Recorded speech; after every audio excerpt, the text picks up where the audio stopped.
Hello.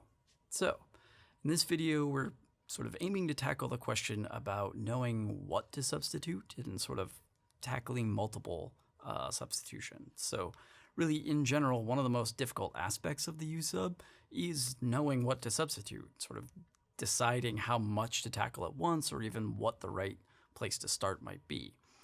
And this is sort of compounded by the fact that instructors always seem to know the perfectly sort of exact right solution to do right away, right? And so they might do these super complicated substitutions and do everything in one step. But the reality is, for a student learning this technique, especially for the first time, this is sort of an unreasonable goal. And really, how someone new to this technique might figure out how to perform these U-substitutions, the goal is sort of to figure out how to do that for complicated integrands sort of in a more piecemeal way, okay? So as a place to start, the sort of mantra of this whole video is going to be, you don't have to do all substitutions all at once, right? There's no mathematical reason you actually need to do everything in one substitution. That's not a thing, okay?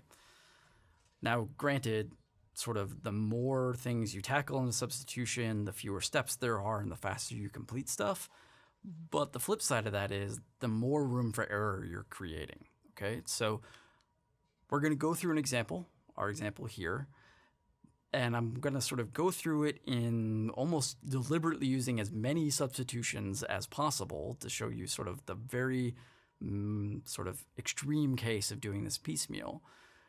Keeping in mind that you are welcome to do more than one of these steps at a time, but the takeaway here is that you don't have to, and the goal is to use the right number for you to sort of not make errors, but not try to tackle everything all at once, okay?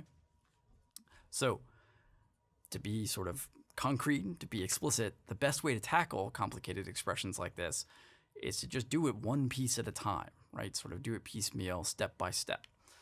And in particular, you sort of always want to be, whenever you're looking to do a substitution, you want to look for something that looks like it might be a viable substitution and try it. Now, what do I mean by that? Right, like the best way to do a substitution is to do a substitution. Yes, I heard what I said. But part of this is going to be to show how to think sort of what might be a good viable option, okay? Regardless, once you've done a substitution, the idea is you do a substitution, you simplify the integrand sort of however that worked out, but then you'll get a new integral. And the idea is to sort of revisit this as if it were a new integral entirely, right? Which means you want to be like, okay, is there any obvious antiderivatives? If not, is there another substitution that might make sense? And sort of redo it as if it were a starting spot for a new problem, okay? So let's look at the actual problem we have. Well, I look at this and I see, okay, there's a 2x out front and there's a bunch of x squareds everywhere. And the derivative of x squared is 2x. So this tells me a good place to start as a sort of simplifying step might be to let u be x squared. Now, there's no reason I might think that this is all I need. And it's not even clear at this point that this makes it better. It's just that this seems to be a viable option. This seems like it might work, so I'm going to try it and see what I get. See if what I get is a simpler thing to deal with, okay? So I'm just going to proceed. So my first step, once I've decided what u should be, is to get my du, right? So I take the derivative, I get du on left, I get 2x dx on the right. Then I want to isolate the dx, so I divide by 2x and get my dx is du over 2x.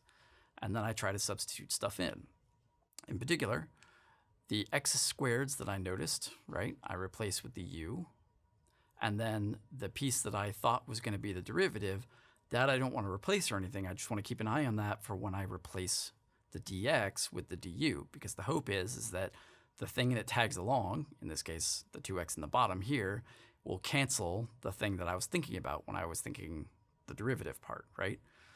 Which indeed is what happens, right? That 2x in the bottom is going to cancel the 2x in the front, and I end up with this square root of e to the u plus 1 minus 2 all times e to u plus 1 times du.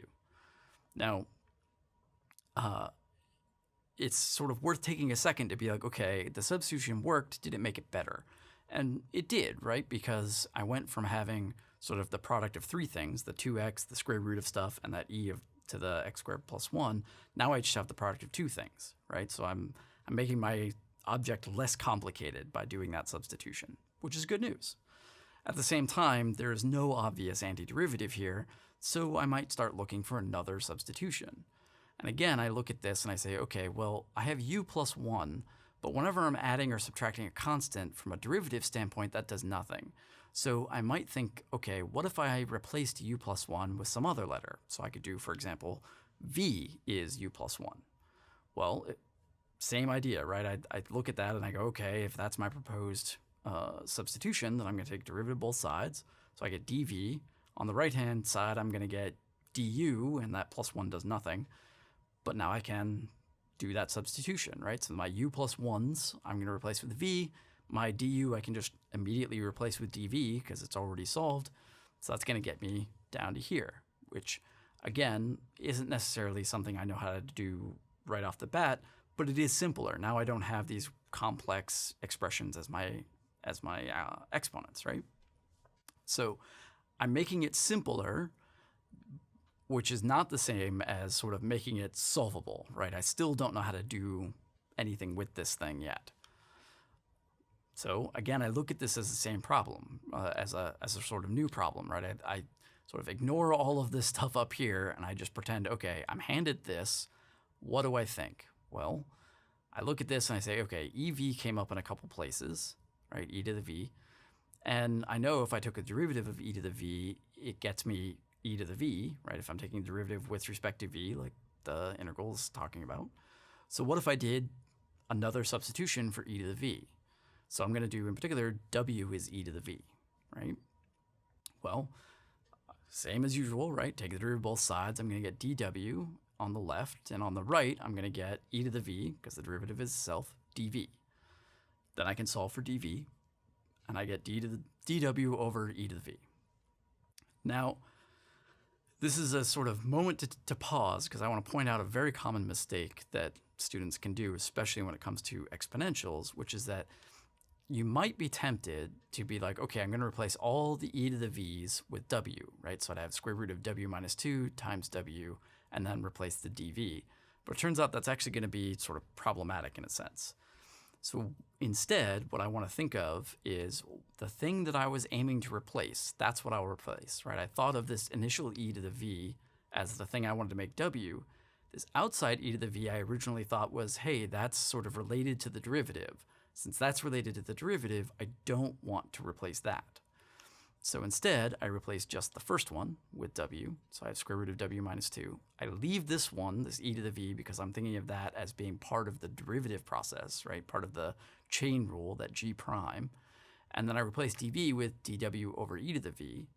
And thus, those e to the v's cancel, right? If I had made this w, it would not be clear how that e to the v in the bottom is going to go away, right? Because I wouldn't have had one in the top that was obvious enough to cancel.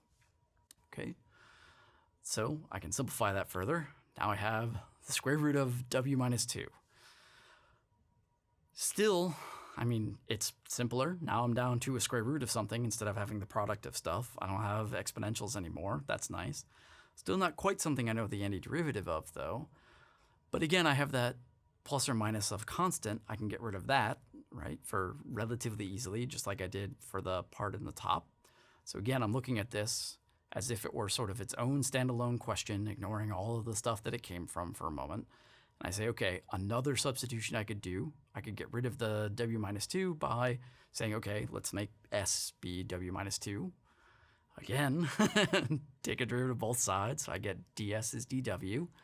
And again, I would substitute that out, right? So I would do that w minus 2 is s, the dw is ds. Now I'm down to the square root of s ds. Okay.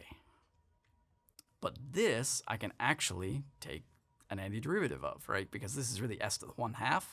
So then I can apply that power rule, the polynomial rule.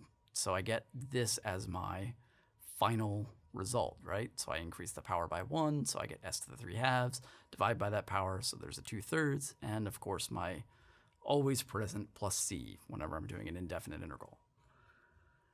Now the fun part starts. I need to backtrack to go back to x, right? Because the original problem was in terms of x, so I need to give my answer in terms of x. So I need to get rid of the s. Well, I know that s was really w minus 2, so I replace my s with w minus 2. As a side note here, you can't go wrong by using more parentheses. So when in doubt, throw more parentheses in there. You can always figure it out later. So I still don't have x, now I have w, but I know what w is, that's e to the v, so I can replace that. But I still don't have x, right? Now I have v, but I know what v is, so I can replace that. V was u plus 1. Still don't have x, but I know what u is. U was x squared, so I can replace that, and that gets me all the way back to something in terms of x. So this is my final answer, okay? So in sort of summary and vast, all of these steps combined, I know that my original integral, this whole big mess down here, is just this as my answer, quote unquote just, okay? Now, I used 4 substitutions to get there. In fairness, you don't necessarily need all 4 substitutions. If you saw some stuff that you could do faster, you could have merged some of these, right? And in fact, you could have done all of them if you just happened to look at this mess and be like, oh, clearly the u to use is e to the x squared plus 1 all minus 2. I mean, that's obvious, right? Probably not, right? As sort of an instructor that's been doing this for years or even decades, maybe they would find it obvious. But a student, there would be no sort of reasonable reason to think you would see that as your first substitution. But most students might have sort of seen sort of intermediate steps, right? So you may not have seen this one, but you may have seen some better substitutions along the way. For example, maybe you did u being x squared plus 1 instead of u being x squared and then v being u plus 1, right? So you could have merged some of those along the way and done it in fewer steps. But the thing to remember is that doing more complicated substitutions makes it faster, but it doesn't make it any more correct, right? And in fact, doing complicated solutions can actually create problems. It makes sort of more room for error. So rest assured, it's not only acceptable, it's a good idea to use multiple substitutions. So when you're handed something really, really complicated, don't feel bad, don't feel like it's a mistake to chip away at it. Doing more substitutions, right? More times, but simpler substitutions makes it much less likely that you're going to make a mistake. And in fact, aiming to do large or complicated substitutions all at once often leads to more computational errors because there's just more stuff to keep track of. Okay? All right, so what do we learn? So often the people that end up demonstrating these things, right, for good reason, these are people that are very comfortable with these techniques. You don't want somebody who doesn't understand the thing trying to teach it to you. But those people have years of experience, do these kinds of things hundreds or thousands of times, and it ends up giving the false impression to students that they're supposed to like know these complicated substitutions and do all of the things all in one step, right? They end up spending a lot of time looking for that perfect substitution to get everything done all in one step. And that's just not necessary. And in fact, it's sort of almost always a bad idea for people first learning this stuff.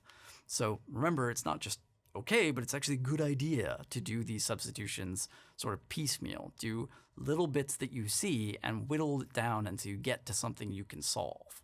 Okay? All right, so that is that.